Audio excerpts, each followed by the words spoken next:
इन चार चीजों पर प्रत्येक हमारे सनातन धर्म के ग्रंथ में विचार किया गया।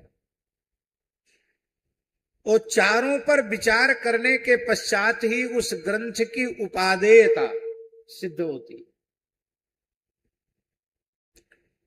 सबसे पहले मंगलाचरण के इस द्वितीय श्लोक में भागवत में किस विषय का निरूपण किया गया है इसका वर्णन कर रहे हैं। धर्म प्रोज्झित कैतवोत्र परम। अत्र माने अस्मिन् प्रकृत ग्रंथे प्रोज्झित कैतवो परमो धर्म निरूपिता। बहुत ध्यान से सुनने वाली बातें हैं। सर्वथा निष्कपट परम धर्म का निरूपण श्रीमद् भागवत ग्रंथ का प्रतिपाद्य विषय। कपट रहित परम भागवत धर्म का निरूपण, परम धर्म का निरूपण ये भागवत का विषय है।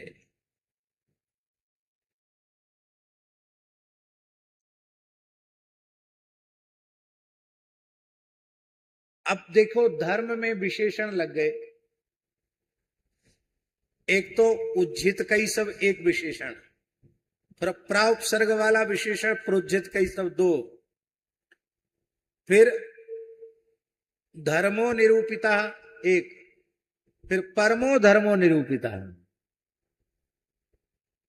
परम धर्म का निरूपण किया गया। तो धर्म का यदि हम विचार करें भागवत में तो धर्म के चार भेद हैं। कौन कौन? पहला भेद है, बहुत विस्तृत व्याख्यान नहीं कर रहे हैं, संक्षिप्त कर रहे हैं, लेकिन थोड़ा गंभीर हो जाएगा। आप लोग ध्यान से सुनेंगे तो सबकी समझ में आएगा। एक धर्म वह भी है जिस धर्म का फल है लौकिक पारलौकिक भोगों की प्राप्ति। संसार में खूब मन इच्छित भोग विलास की वस्तुएं खूब प्रचुर मात्रा में, मान सम्मान इज्जत प्रतिष्ठा वैभव सब कुछ प्राप्त हो और मरने के बाद स्वर्ग मिले, एक ये भी धर्म है। जीते जी संसार की सब चीजें मिले, खूब प्रचुर मात्रा में मिले और मरने के बाद नरक न जाना पड़े, स्वर्ग मिले, एक धर्म वो है। और ऐसे धर्म का भी उदाहरण भागवत में है। ऋषि लोग सशरीर स्वर्ग जाने के लिए यज्ञ कर रहे हैं, तो उस धर्म को कहा गया स्वर्ग प्रापक धर्म। क्या कहा गया? स्वर्ग प्रापक धर्म।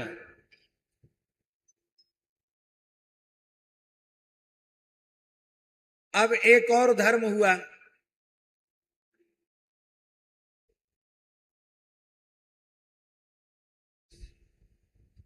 निष्कैतव धर्म, कपट रहित धर्म। क्या? कपट रहित धर्म। आप लोग कहें कपट तो पाप में होता है, धर्म में कपट कहां से आ गया? धर्म में भी कपट होता है। धर्म का कपट क्या है? धर्माचरण का जो सही उद्देश्य है उसकी प्राप्ति न होकर उसके फल में व्यभिचार हो जाना, यह धर्म का कपट है।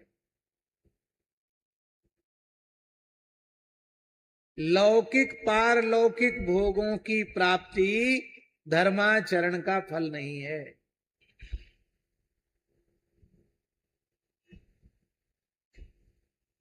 संसार की कोई भी वस्तु मिलेगी वो नाशवान है। योग यज्ञ जप तप दान पुण्य के द्वारा स्वर्ग मिलेगा वो भी नाशवान है। गीता जी में भगवान कहते ते तम भुक्त्वा स्वर्ग लोकम विशालम क्षीणे पुण्य मर्त्य लोकम विशंति। ये स्वर्ग की व्यवस्था तो ऐसी है जैसे यहां धरती के महंगे महंगे होटल, 5 स्टार 7 स्टार, वहां सरकार जाओगे तो कैसे? आप चाहे जितने योग्य व्यक्ति बने रहो, आपके पास पैसा नहीं होगा तो उसमें घुसने नहीं देंगे। अब कब तक आप रह पाओगे? जब तक आपकी जेब गर्म है।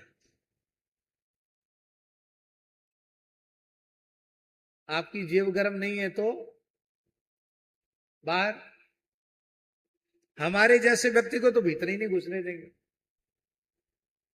हाँ महाराज, बड़ी विचित्र बात, बाबाजियों को देख के लोगों की बड़ी भावना होती है। हम लोग आ रहे थे गुजरात से, श्री मदन मोहन दास जी हमारे साथ थे, त्यागी जी, मदन मोहन दास जी, यही लोग साथ रहते थे पहले। तो एक जगह ट्रेन रुकी, जम्मू तवी से आ रहे थे, बड़ौदा में थोड़ी देर खड़ी हुई, तो हम लोग वहां नहाने धोने लगे। तो हमको तो व्यवस्था कर दी, हम तो वहीं नहा लिए। ये लोग नहा के चढ़ने गए तो वो सेकंड एसी था। तो डिब्बे वाले वो यही समझे कि ये बाबा जी बिना टिकट चलने वाले हैं, और ये रिजर्वेशन वाले सेकंड एसी वाले डिब्बे में घुसे। हम लोगों का तो सबका कंफर्म टिकट था। महाराज वो उन्होंने गेट बंद कर लिए दोनों तरफ से, खोले नहीं। मैं चिल्ला रहा हूं भीतर से, ये लोग बाहर से, बहुत धम धम करते चलती हुई ट्रेन में लटक गए। तब लोगों ने, दुर्घटना नहीं हुई, भीतर आए, अरे बाबा जी तुम लोगों के लिए नहीं है ट्रेन। तब फिर गर्म होकर उनको टिकट बतानी पड़ी, तब जाकर लोग यही समझते। किसी ने कहा अरे आप लोग सेकंड एसी में। हम एक बार कलकत्ता गए, फर्स्ट एसी में टिकट था, एक फौज के अधिकारी थे, बोले महाराज आप लोग फर्स्ट एसी में यात्रा कर रहे हैं, तो ये व्यवस्था कौन करता है? हमने कहा तुम्हारी व्यवस्था कौन करता है? बोले हम तो फौज के बड़े अधिकारी हैं, हमारी सरकार व्यवस्था करती है। तो हमें कि तुम्हारी सरकार कब गिर जाए कब बन जाए जिसका कोई ठिकाना नहीं, वो तुम्हारे जैसे लोगों की व्यवस्था कर सकती है, तो हमारी सरकार जो सर्वोच्च सरकार है वो हमारी व्यवस्था नहीं कर सकती है? हमारी सरकार ठाकुर जी की सरकार है, ठाकुर जी व्यवस्था करते हैं। तो बोला भगवान तो किसी के सामने व्यवस्था करने आते नहीं। तो हमने कहा वो प्रेरणा तो करते हैं, तुम्हारे जैसे लोगों को ही प्रेरणा करते हैं। जो आस्तिक हैं, श्रद्धावान हैं, उनको प्रेरणा करते हैं, तो वो लोग व्यवस्था बनाते हैं। व्यवस्था बनाते तो हम लोग यात्रा करते हैं।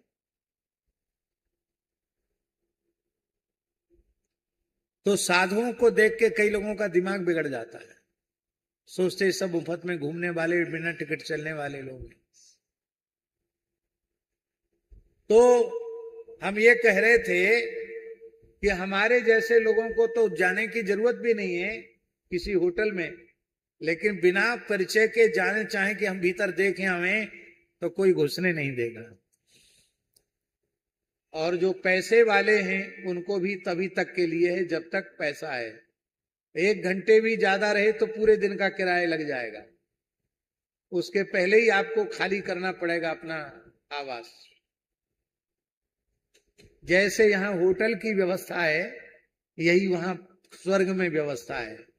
जब तक पुण्य का बैलेंस आपके पास है तब तक वहां खूब मौज लो, बाद में आपका जेब खर्च पुण्य खत्म हुआ तो क्षीणे पुण्य मर्त्य लोकम विशंति। तो धर्म का फल केवल भोग की प्राप्ति नहीं, पर हम लोग जो धर्माचरण करते हैं वो भगवान की प्राप्ति के लिए नहीं करते हैं, संसार चक्र से छूटने के लिए नहीं करते हैं। हम लोग लौकिक पारलौकिक भोगों की प्राप्ति के लिए ही धर्माचरण करते हैं। यही है धर्म का कपट।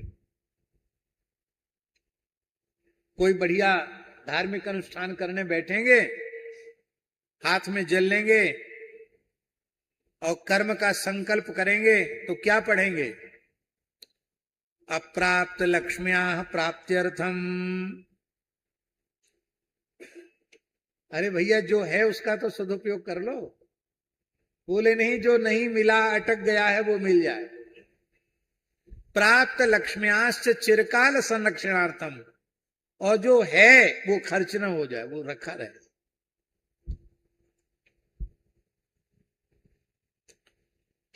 लोके सभायाम राजद्वारे यशो विजय लाभादि प्राप्त्यर्थ पुत्र पौत्रादि संतते अविच्छिन्नाभिवृद्ध्यर्थम ग्रहकृत राजकृत सर्वविध पीड़ा निवृत्ति पूर्वक नैरुज्य पुष्ट दीर्घायु धन धान्य समृद्ध्यर्थम।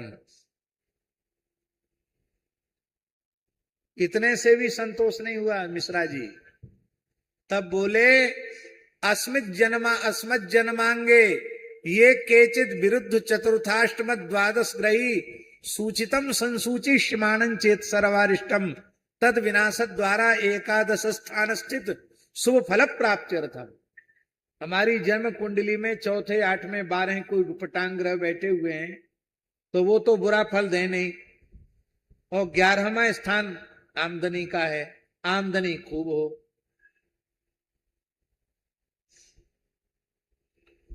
इतने से भी संतोष नहीं हुआ, तब अंत में बोले सकल मन ईप्सित संसिद्ध्यर्थम।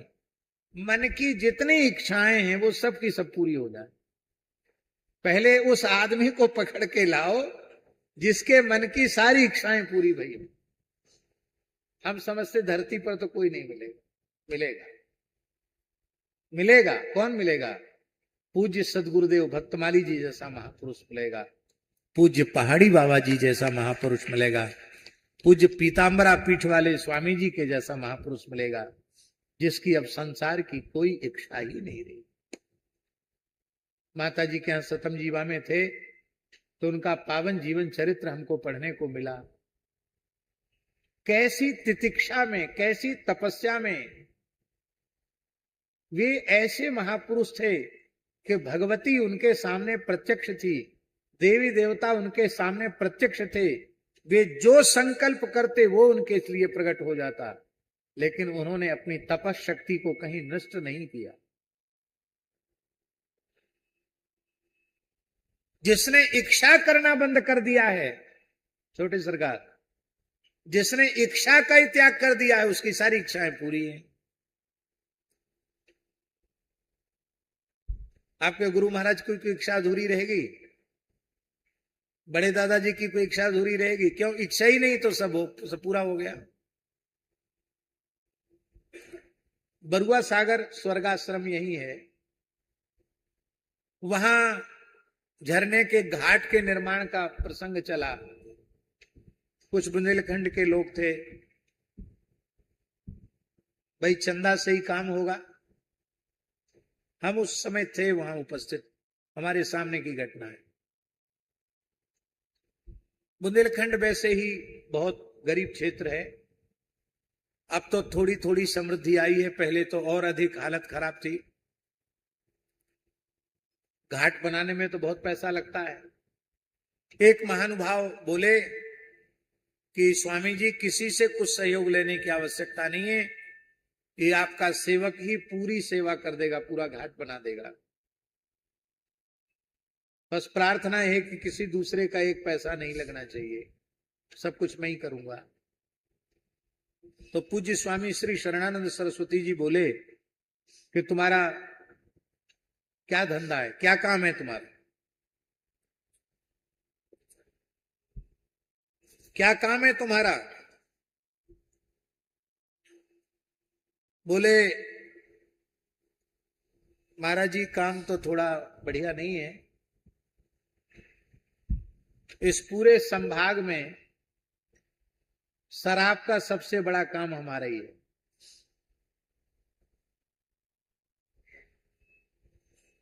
शराब का व्यवसायी था वो।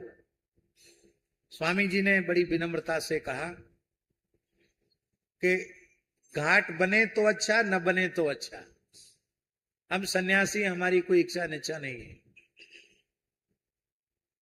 तुम्हारा 1 रुपया हम नहीं लेंगे। क्यों? घाट बनेगा तो लोग स्नान करेंगे, उनको पुण्य मिलेगा, पर शराब बेचकर जो धन तुमने कमाया है उस पैसे से जो घाट बनेगा उसमें नहाने वाले को पाप लगेगा, पुण्य नहीं मिलेगा। तो आपका धन अपवित्र है, मैं नहीं ले सकता। उसने कहा महाराज आप नहीं लोगे तो बनेगा नहीं, कौन इतना खर्च करेगा? स्वामी जी बोले हम सन्यासी हैं, बन जाए तो अच्छा, सब लोग कहते बनना चाहिए तो हम भी बोलते हाँ बनना चाहिए, नहीं बने तो और अच्छा। हम लोग सब ऐसे ही काम करते हैं सरकार, भगवान की इच्छा है, हो रहा है, हो रहा है, नहीं हो रहा, नहीं हो रहा। संसार में तो कुछ काम जरूरी है, अब बेटी का ब्याह जरूरी है तो करना पड़ेगा। हम लोग बाबा जी, हम लोगों के लिए तो बेटी के ब्याह जैसा कोई जरूरी काम नहीं है। जो हो गया वो हो गया, और जो नहीं हो गया वो भी बहुत अच्छा हो गया। कर्ता कारयिता भगवान है। इसलिए वस्तुतः कामनाओं का मूलतः त्याग कर दिया है जिसने, उसकी सारी कामनाएं पूरी हो। और ये कामनाएं मिटती कैसे हैं? कैसे मिटती कामना? इसके दो साधन है।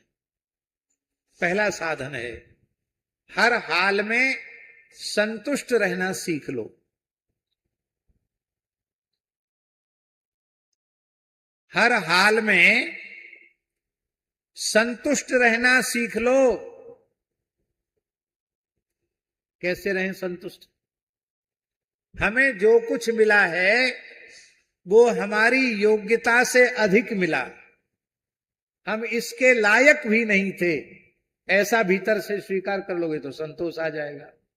और ये रहेगा नहीं नहीं हमें तो और ज्यादा मिलना चाहिए था, हम तो पीछे रह गए, दुनिया कहां दौड़ी चली जा रही है, हम तो बहुत पीछे रह गए।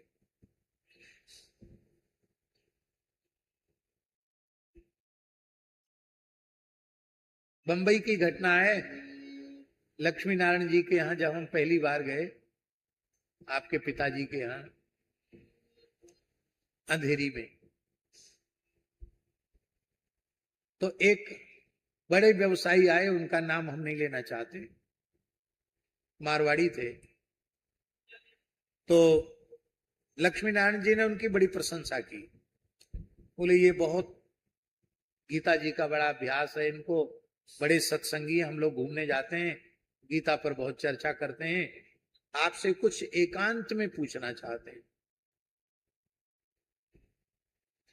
अब सवेरे सवेरे आ गए, सवेरे भजन नियम का समय होता, लेकिन मैंने सोचा शायद अच्छे साधक हैं तो एकांत में कोई आध्यात्मिक जिज्ञासा ही रखेंगे, तो बैठ गए।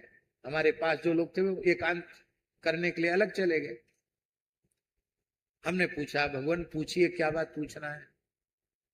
बोले वैसे तो किसी चीज की कमी नहीं, भगवान का दिया हुआ बहुत है, लेकिन इतना कंपटीशन व्यापार में चल रहा है कि आज जो हम धंधा कर रहे हैं वो 10-20 वर्ष बाद वो नहीं चलेगा। तो आप कुछ ज्योतिष जानते हो या हस्तरेखा जानते हो या फेस रीडिंग जानते हो, चेहरा देख के कुछ बताने वाली बात जानते हो, तो आप बता दीजिए कि हम किस क्षेत्र में आगे बढ़े। हमने कहा ना हम ज्योतिष जानते हैं, ना हम हस्तरेखा जानते हैं, और ना हम माथे की रेखा जानते हैं। अब क्या कहें आपसे, राम राम करो। और प्रसाद दिया, मैंने कहा पधारो। लक्ष्मी नारायण जी आए, क्या पूछ रहे थे? उन्होंने सोचा कोई पता नहीं क्या प्रश्न पूछा हो। मैंने कहा महाराज ये प्रश्न किया उन्होंने। अरे बोले महाराज जी इतने हजारों करोड़ रुपए इनके पास हैं, फिर भी 1 रुपया किसी अच्छे काम में खर्च नहीं होता है, और हाय हाय लगी। आप सोचिए। इसलिए पहले हर हाल में संतुष्ट रहना सीख लो। संतोषी व्यक्ति सदा आनंद में रहता है। भौतिक पदार्थों से आनंद का कोई संबंध नहीं, सुख का संबंध नहीं है, संतोष से सुख का संबंध है। इसलिए हमारे यहां कहावत है, संतोषी सदा सुखी। संतोष करने लग जाएंगे तो इच्छाओं पर नियंत्रण हो जाएगा। एक साधन ये है। दूसरा साधन है भगवान नाम का जप, इष्ट मंत्र का जप, इष्ट के नाम का जप, मंत्र का जप, निष्काम भाव से। बस ये काम करो तो धीरे धीरे चित्त की स्थिति ऐसी हो जाएगी कि न संसार की कोई चीज चाहिए, ना मरने के बाद कुछ चाहिए। बस अब तो जो कर रहे हैं वही करते रहें और हमें कुछ नहीं चाहिए। बिनु संतोष न काम न साही, बिनु संतोष न काम न साही, काम अछत सुख सपने नाही, काम अछत सुख सपने नाही। एक साधन हो गया, दूसरा साधन राम भजन बिनु मिटे की कामा, राम भजन बिनु मिटे की कामा, थल विहीन तरु कव की जाना, थल विहीन तरु कव की जाना। क्या बिना स्थल के कोई वृक्ष पैदा हो सकता है क्या? उसके लिए भूमि होना जरूरी है। ऐसी बिना भजन के कामनाओं का नाश नहीं है।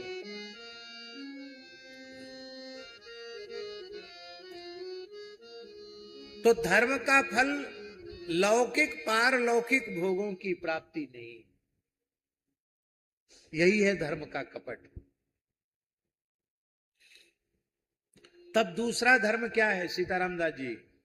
दूसरा धर्म है मोक्ष प्रापक धर्म। पहला हुआ स्वर्ग प्रापक धर्म, दूसरा हुआ मोक्ष प्रापक धर्म, और तीसरा धर्म भागवत में जिसका निरूपण है वो है परम धर्म। क्या?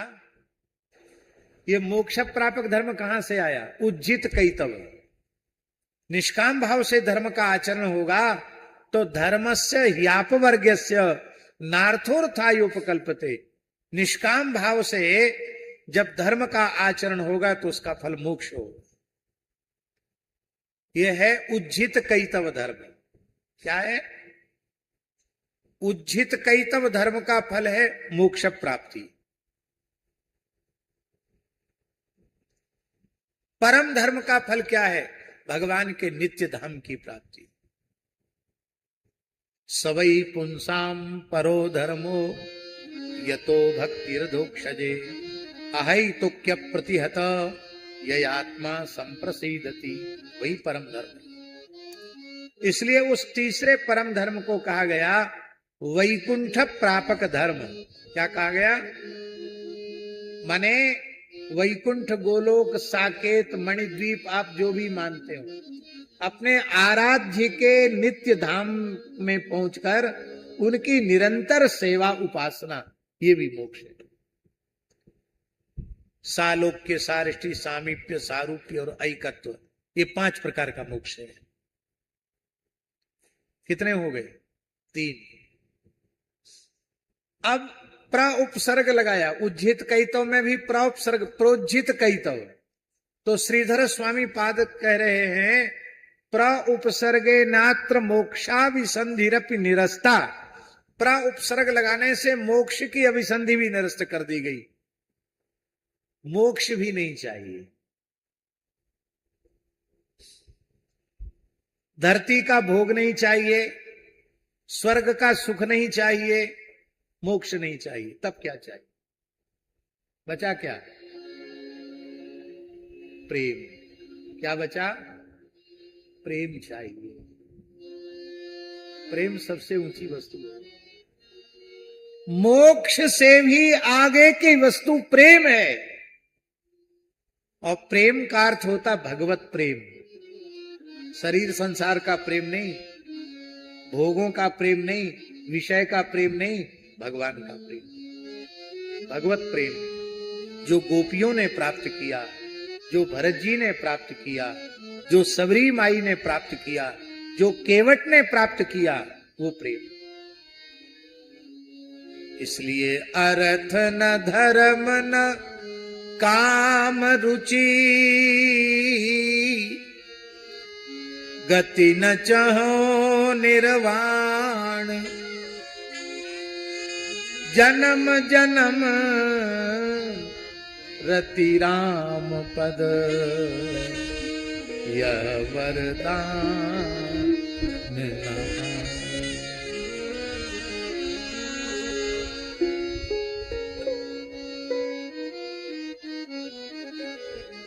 प्रेम देकर भगवान बंधन में बंधते हैं, मोक्ष देकर भगवान बंधन में नहीं बंधते। पर जिसको जिसको प्रेम दे देते हैं, उसके प्रेम बंधन को उन्हें स्वीकार करना पड़ता है। यशोदा को प्रेम दे दिया तो उखल में बंधना पड़ा।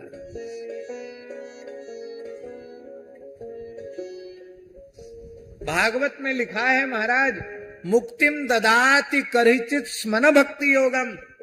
भगवान मुक्ति को तो देते हैं पर भक्ति योग को नहीं देते।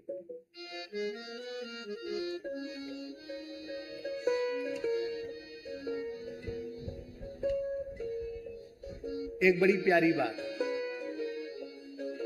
थोड़ा हल्का विनोद भी है इसमें। पुराणों के अनुसार मुक्ति को दासी कहा गया। किसकी? परमात्मा की दासी।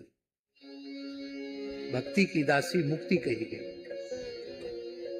मुक्तिम दासीम ददौ तुभ्यम, भागवत में महात्मा में लिखा है, हे भक्ति, तुमको मुक्ति रूपी दासी तुमको तुम्हारे साथ दी। इसका मतलब भक्ति स्वामिनी है, भक्ति स्वामिनी है और मुक्ति उसकी सेविका है, दासी है।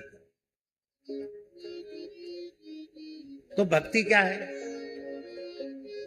देवर्षि नारद जी भक्ति का परिचय दे रहे हैं। त्वन्तु भक्ति ही प्रिया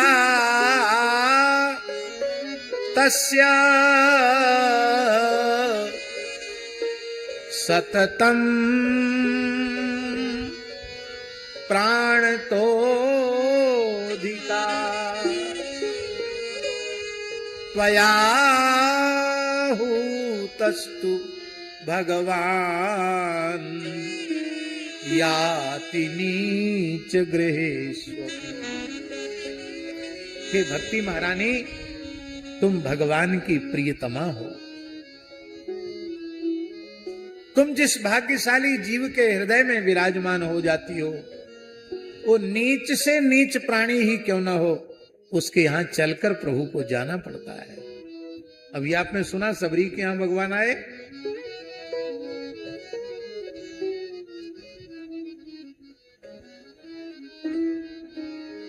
अब हम आपसे पूछ रहे हैं,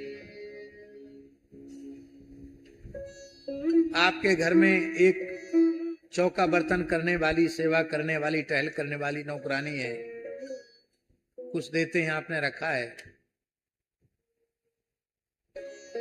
भाई इनको जरूरत पड़ गई बगल वालों को, भाई हमारी नौकरानी नहीं है, हमें समस्या हो रही है, तो आप इनके मित्र हैं, प्रेमी हैं, तो आप अपनी घर की दासी को इनको दे सकते हैं।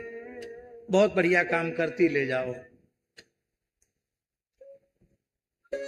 अब इनके पास समस्या हो तो वो कहे नहीं महाराज आप तो अपनी गृहिणी को दे दो, तो झगड़ा होगा कि नहीं होगा?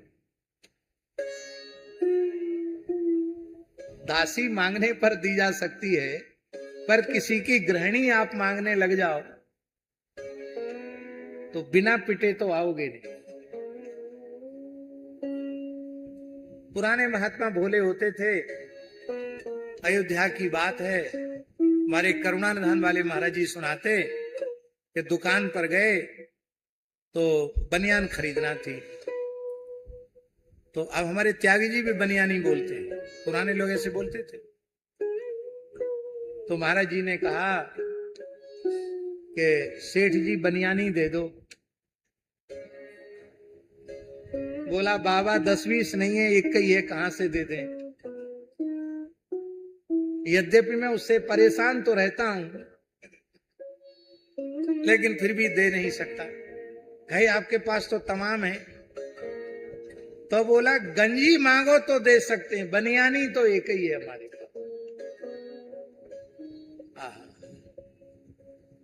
भक्ति महारानी स्वामिनी है, साक्षात राधा रानी है, साक्षात जानकी जी है, जगन माता है।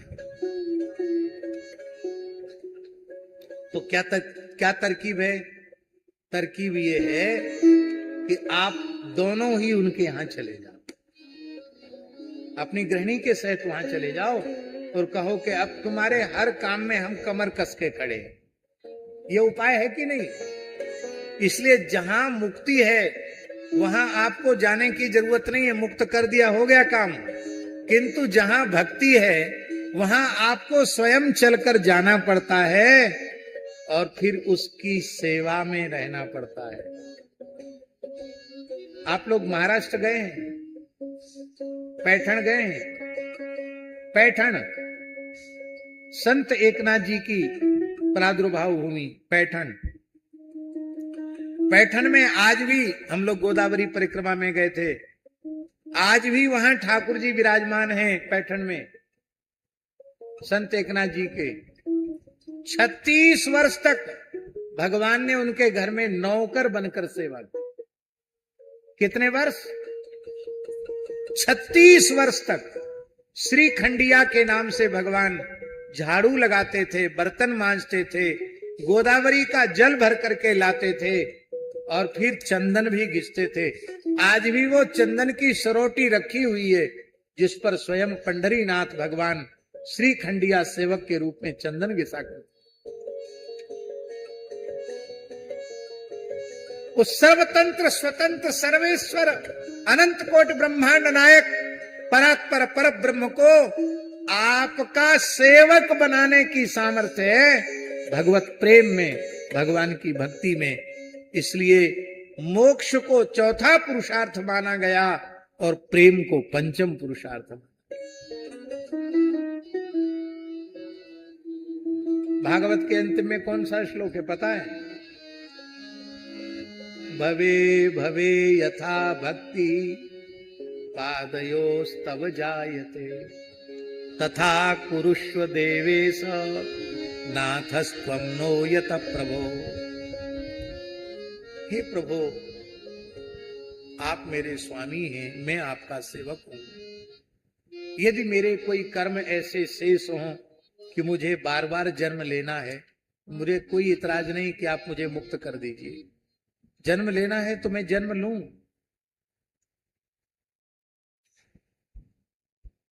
पर एक प्रार्थना है, पादयोस्तव जायते,